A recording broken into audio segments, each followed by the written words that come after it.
Luc au chapitre 1, versets 26 à 38.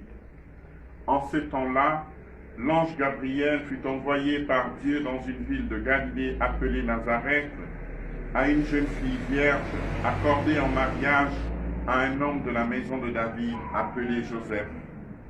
Et le nom de la jeune fille était Marie.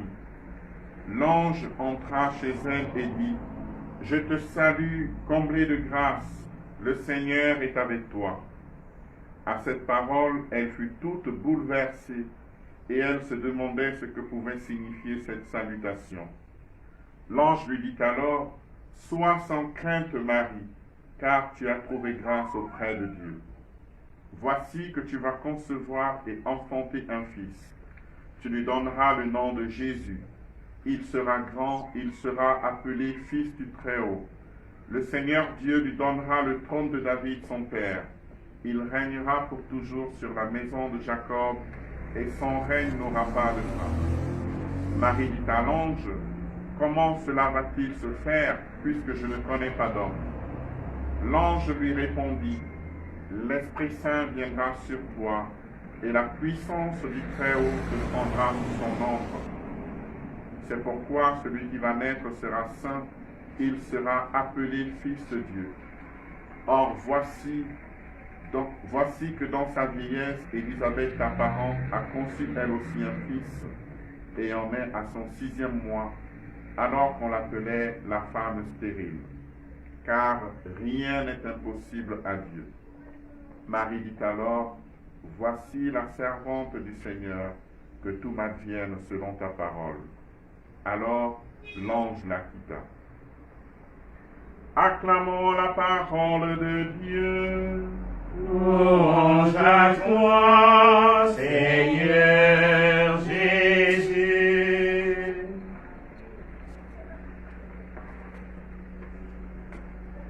Loué soit Jésus-Christ. Amen. En cette fête de l'Immaculée, nous contemplons le projet de Dieu, le plan de Dieu, et dans l'antienne du Totapul Kraes, nous avons chanté: Tu es toute belle, ô Marie, et la tache originelle n'est pas en toi. Tu es la gloire d'Israël et tu es l'honneur de notre peuple. Marie est l'honneur de notre peuple, elle est l'honneur de l'humanité, parce qu'en elle, Dieu réalise ce qu'il a prévu depuis toujours. Et le projet de Dieu, nous dit la deuxième lecture de ce jour, tirée de la lettre aux Éphésiens, c'est un projet qui s'enracine depuis fort longtemps. Il nous a prédestinés avant que le monde fût créé. Donc vous comprenez que le projet de Dieu ne commence pas avec la venue de l'ange, c'est bien avant qu'il a déjà à cœur de former le cœur de Marie, de former le corps de Marie en vue de la venue de son Fils. Mais en cette liturgie, nous avons la joie de contempler deux femmes, Ève, la vivante, et Marie. Il y a un lien que tout au long de l'histoire, nous n'avons pas oublié. Le lien entre la première femme et Marie, la femme par qui le Seigneur entre dans le monde. Et Galates 4:4 nous dit que quand vint la plénitude des temps, Dieu a envoyé son Fils et il est né d'une femme. Et donc la porte par laquelle Dieu entre dans l'humanité à travers son Fils, c'est bien la Vierge Marie. Ève, la première des femmes, n'a pas accompli, n'a pas réalisé ce projet de Dieu. Elle ne l'a réalisé que de façon imparfaite, mais elle reste la vivante.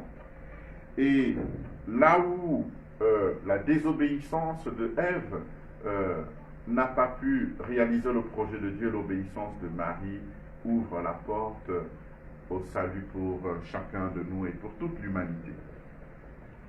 Mais je voudrais m'arrêter sur l'évangile de ce jour, tellement il est riche, et c'est l'évangile de ce jour qui nous permet de comprendre l'Immaculée Conception.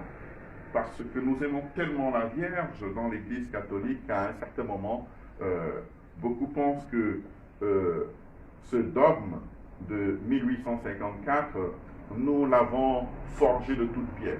Eh bien, c'est tout le contraire. Ce dogme vient de l'Écriture et ce dogme vient du texte de l'Annonciation, de l'Évangile de l'Annonciation que nous avons la grâce d'écouter en ce jour. L'ange Gabriel vient vers Marie, envoyé par Dieu vers Marie. Saint Luc, dans les récits de l'enfance, fait beaucoup de références à l'Ancien Testament. Et la première chose que nous voyons, c'est que Marie entre dans l'histoire comme un personnage important. C'est un récit d'apparition. Et dans le récit d'apparition, il y a 4 choses intéressantes. Premièrement, le Seigneur ou son messager, ici l'ange, qui apparaît. Et puis, il y a la salutation, elle est bien présente, je te salue, comblé de grâce. La réaction de trouble, de crainte, n'est-ce pas, lorsque le Seigneur apparaît. Et puis, la volonté de rassurer. Chaque fois que dans un récit, nous avons sois sans crainte, ne crains pas, c'est le signe que le Seigneur apparaît. Nous voyons cela avec Moïse, nous le voyons avec Gédéon, nous le voyons avec le prophète Isaïe, nous le voyons avec le prophète Jérémie, et là, nous avons la grâce de le contempler avec Marie. Une façon de nous dire que Marie s'inscrit dans cette histoire du salut. Marie s'inscrit dans l'histoire de la révélation des apparitions de Dieu. Et lorsque l'ange vient, Saint Luc nous précise que le nom de la jeune fille, nous le connaissons, c'était Marie. Une jeune fille vierge accordée en mariage à Joseph de la maison de David, et le nom de la jeune fille était Marie. Saint Luc nous le précise. Mais quand l'ange Gabriel vient du ciel, il ne lui dit pas « Je te salue Marie ». Très intéressant. Il lui dit « Je te salue, comblée de grâce ». Voilà son nom, comblée de grâce. Et c'est tellement vrai que la nouvelle traduction liturgique a mis comblé de grâce avec un C majuscule pour dire que c'est un nom propre. Le nom propre de Marie, comblé de grâce. Le nom qui lui vient du ciel, c'est comblé de grâce. Le nom que ses parents lui ont donné, c'est Marie, Myriam en hébreu. Mais le nom reconnu au ciel, le nom que l'ange, parce que l'ange c'est un messager, il ne fait que dire ce que Dieu lui demande, lui ordonne de dire. Et donc le nom reconnu, c'est comblé de grâce. Très intéressant. Qu'est-ce que ça veut dire? Ce comblé de grâce est une traduction littérale du grec kekaritomene. C'est un verbe qui, le verbe karito, qui veut dire remplir de grâce, parce qu'il y a charis, c'est la grâce, et ce verbe est là, utilisé à un temps en grec qu'on appelle le parfait. Alors, je vous explique ça rapidement. Le parfait en grec, c'est un temps qui décrit une action qui a eu lieu dans le passé, mais dont les effets sont encore visibles dans le présent. Et donc, Marie a été remplie de grâce, comblée de grâce dans le passé, et les effets de cette grâce sont présents au moment où l'ange apparaît. Nous ne devons pas penser que Marie est remplie de grâce quand l'ange Gabriel apparaît, non. L'ange Gabriel apparaît et il constate qu'elle a déjà été remplie de grâce, comblée de grâce. Et alors vous comprenez que le temps utilisé, ce parfait utilisé, à la voix passive, a pour sujet Dieu. Quand dans la Bible nous avons un passif comme ça veut dire que c'est Dieu le sujet. Qui est-ce qui a rempli Marie de grâce? Qui est-ce qui a comblé Marie de grâce? C'est Dieu lui-même. C'est le passif qui. Et donc Dieu a fait quelque chose et nous comprenons très bien ce qu'il a fait en lisant la lettre aux Éphésiens. Il nous a bénis et comblés de bénédictions de l'Esprit au ciel, dans le Christ. Il nous a choisis avant que le monde fût créé, pour que nous soyons saints et immaculés devant lui grâce à son amour. Voilà ce que nous dit la lettre. Mais c'est valable pour la Vierge Marie. Si le projet de Dieu c'est de nous choisir, de nous bénir, Marie a été comblée de grâce. Alors, frères et sœurs, si en elle il n'y a que la grâce, vous comprenez qu'il n'y a pas de place pour le péché, n'est-ce pas? Si elle est toute remplie, si en elle la grâce a atteint son comble, il n'y a plus de place pour autre chose. et c'est biblique, ce n'est pas une invention de l'Église catholique. Et c'est d'une grande consolation pour nous, parce que ce que Dieu a fait en Marie, il l'a fait pour toute notre humanité. Je te salue, comblé de grâce, le Seigneur est avec toi. Je disais qu'il y a déjà l'évocation des apparitions de Dieu dans l'Ancien Testament, n'est-ce pas? Mais il y a autre chose. Il y a cette évocation de la joie de Marie, n'est-ce pas? Réjouis-toi, je te salue. En réalité, le texte grec dit réjouis-toi, comblé de grâce.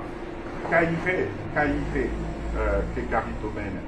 Réjouis-toi, c'est l'invitation à la joie que nous trouvons dans le livre du prophète Zacharie au chapitre 9, dans le livre du prophète Agé, du prophète Joël au chapitre 2, et surtout dans le livre du prophète Sophonie au chapitre 3, verset 14.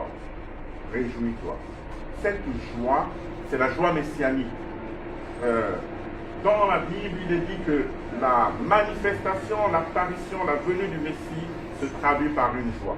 En Genèse 49, cette joie est liée à l'abondance du vin.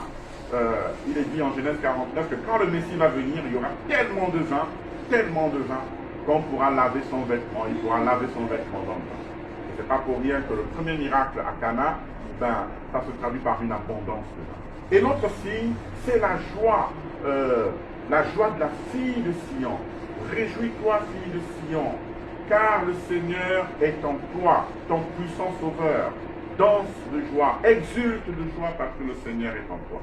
Et cette prophétie se réalise littéralement en Marie, parce que le projet du Seigneur était d'habiter au milieu de son peuple. En Marie, le Seigneur réalise cela parce qu'il vient en elle. Elle est donc la fille de Sion.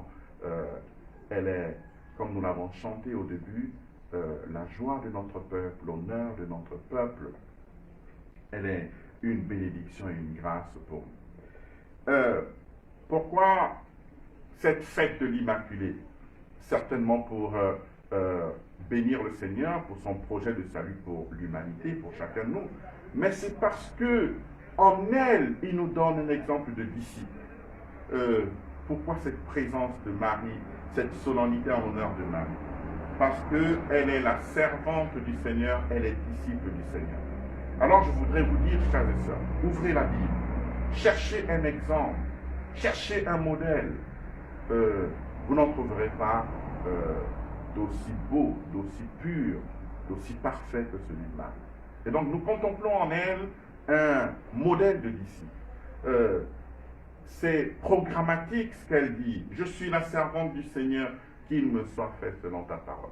Frères et sœurs, si chacun de nous vivait ces paroles de Marie, comme elle les a vécues, si nous pouvions dire, je suis le serviteur du Seigneur, je suis la servante du Seigneur, qu'il m'advienne selon ta parole, eh bien ça suffirait largement pour que nous puissions nous réaliser sur cette terre, que nous puissions faire la volonté de Dieu et que nous puissions, à la fin de notre vie, être auprès du Seigneur.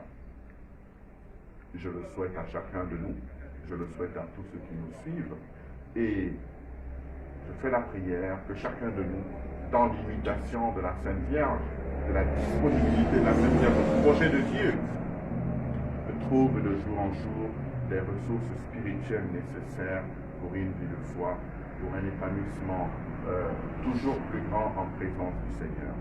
Loué soit Jésus-Christ. Amen.